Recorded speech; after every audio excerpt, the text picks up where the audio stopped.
Tweeterhead Cheetah has entered the Secret Sanctuary. Does she deserve a spot in your collection? Get it? A spot? Too cheesy?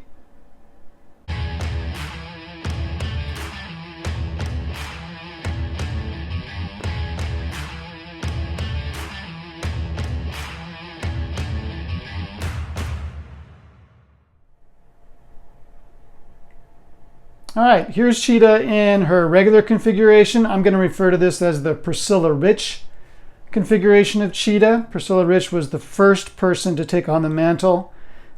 She was a rich socialite. She had no superpowers, but she did have a split personality. And in a mirror, she saw a cheetah telling her to make a cheetah costume out of a cheetah patterned rug she had and become a supervillain.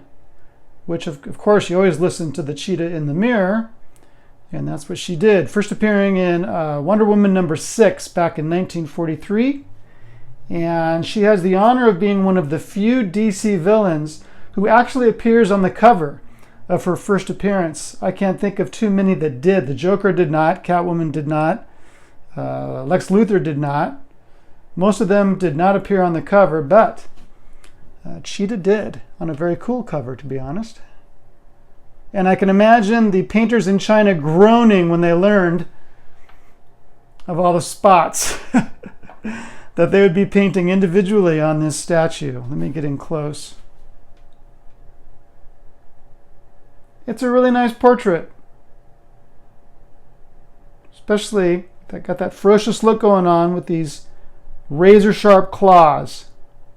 Looks really good.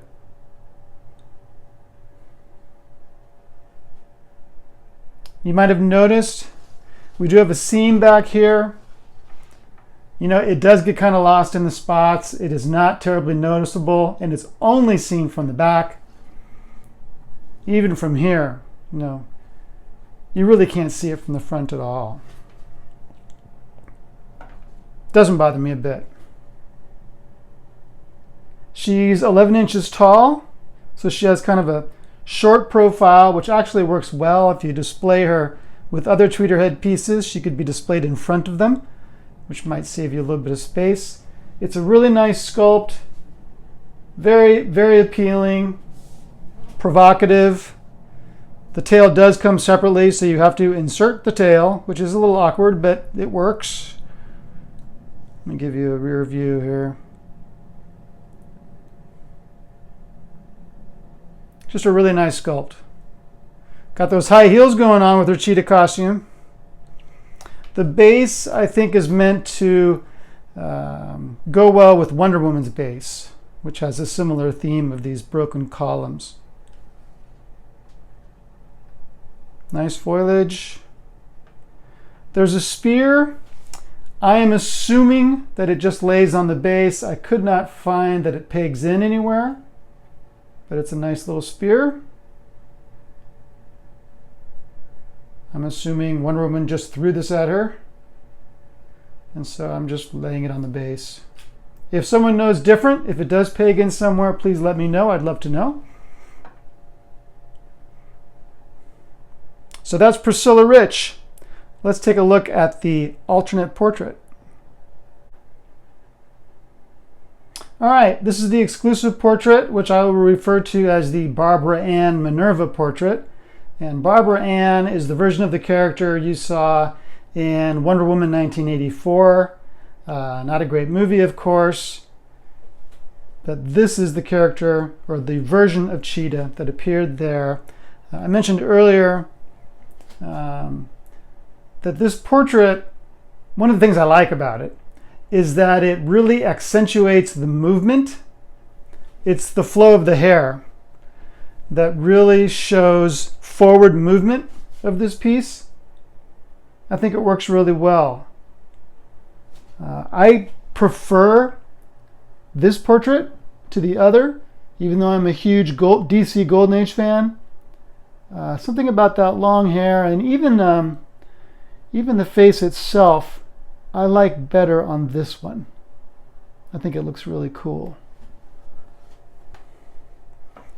She's got her cheetah ears sticking out of her hair.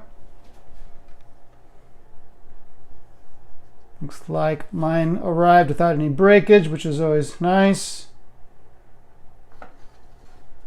But it really gives the statue a different look, which it should, because, and I think this is really, well, not unique, but it's rare in statues that you get an alternate portrait that is a completely different character, a completely different iteration of a character, let me say.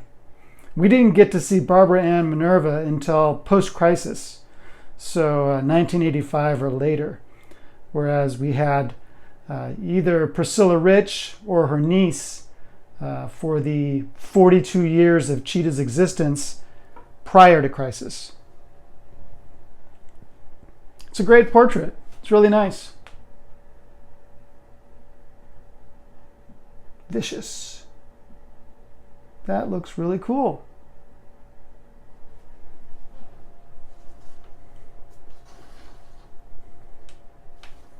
This is a smaller piece than a lot of the Tweeterhead pieces. Like I said before, it's only 11 inches tall. So you're not going to have too much trouble finding a spot for this. I think the width, I guess if you're displaying it like this, it would be the depth, is only like 6.5 inches. Something like that. It's about 10 inches wide this way. I guess the best would be kind of at this 45-degree angle. That works really well. Give you some more close-ups. That is a lot of spots to paint. I also really like the yellow eyes. I think that looks really awesome. The teeth look good. Sometimes teeth, especially in very small pieces, they kind of look like there's like one solid long tooth, or looks like it's full of toothpaste or something, but this looks pretty good.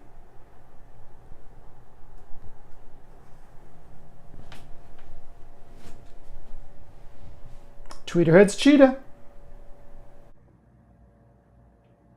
So I apologize, I no longer own the Tweeterhead Wonder Woman, but I do have the Frank Cho Wonder Woman from DC Collectibles.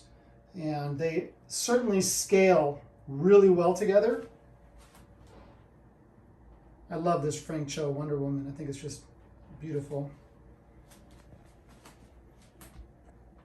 I do think that Cheetah would display extremely well with the Superpowers Wonder Woman. Like I said, they have bases that complement each other.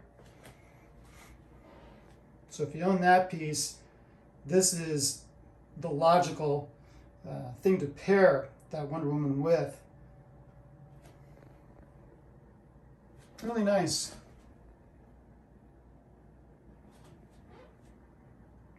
All right, I do have some other Tweeterhead pieces, so let's see how Cheetah looks with them. So it's always fun to display the ladies together. These three I think look really nice together. I mentioned the low profile on Cheetah, and you can see you could display her in front of Catwoman and still see most of Catwoman. So that might be a fun way to display her. Give you a close-up of all the portraits.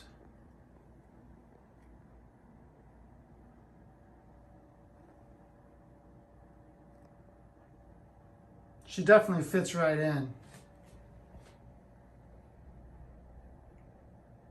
Nice trio. So maybe you don't have the Tweeterhead Wonder Woman and you're wondering, should you buy Cheetah? These new 2.0 statues that Tweeterhead are doing have a little more detail in them. Will the next Wonder Woman, Wonder Woman 2.0 from Tweeterhead, will it pair well with this Superpowers Cheetah? Well, I've seen enough of that Wonder Woman to say, yeah, I think they will. I think they'll pair together really well. The new Wonder Woman is significantly different from the first one, but I think it would look really nice with this piece. So don't let that hold you back from picking up this Cheetah. With that said, I have to say that I'm ready to move on from the Superpowers more simple sculpts. If you've seen my earlier videos, I've mentioned that I'm selling some of my Tweeterhead pieces to make room for some more quarter scale pieces. I was thinking about completely getting out of 1/6, and then Chad with IGO showed me that Superman, which I've got videos of if you haven't already watched those. The Superman 2.0 from Tweeterhead is an outstanding piece. That's already up for sale, and it's probably the best portrait I've seen of Superman in any scale. So that's kind of drawn me back into 1/6.